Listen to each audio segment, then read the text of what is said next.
welcome to another Bacon Bits video. Today I'm going to show you how to automate updating your agents. So if you're on version 3003.5 and you just received your 3004 agent, this will be the quickest and easiest way to do it. So there's two parts to this. There is a state that will deploy a PowerShell script, and then obviously the PowerShell script itself.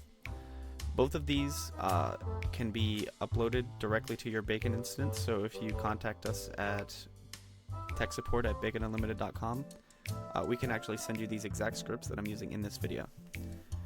So to start, we're actually going to go to the files page. So we go to the repo and we go to files. I'm going to look up updater here. This is the PS1 script that we created. If we go to edit here, I'll show you what it looks like under the hood.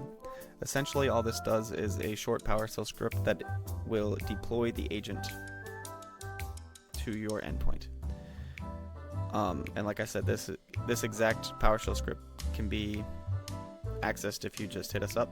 We'll be glad to send that to you. So if we go back to files, we're actually going to go to states here. I'm going to look up updater again. We'll click edit here so I can show you under the hood of the state.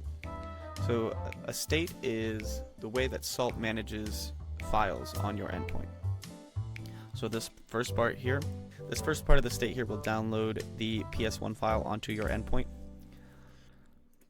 The couple of important parts here, this file path is very important. This is where it will be deployed to, and you want the name of this file to be the same as what is in your repository. So this is the same name as the PS1 script that I uploaded. You'll want to change that here so it's the same.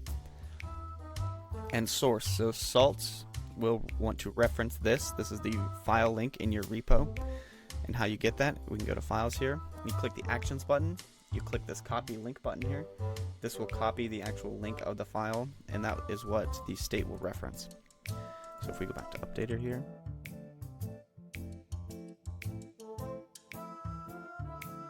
click edit.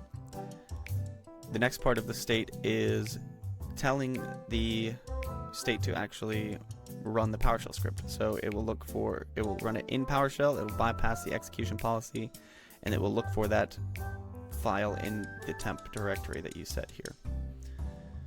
So once you want to run this on your environment, you'll want to make this state into a profile.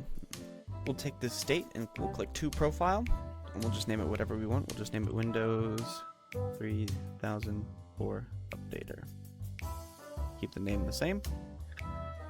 The description is actually taken from the Salt state here, so that auto-populates here. You can set the refresh rate to however you want. I'm just going to leave it default here. I'm going to click save, and it's promoted to a profile. So we go to profile here, and we sort. Here's our profile we just made. We'll want to deploy that. And I've created a group here. Needs agent upgrade. This is agent versions older than 3004. If we go here, we can go see the endpoint that's in this group. There's our BaconBit endpoint, and this has an old version. This has 3003.5 on it. So we'll select that, and we'll click deploy profile, and we'll go to view jobs. And here's our profile deploy.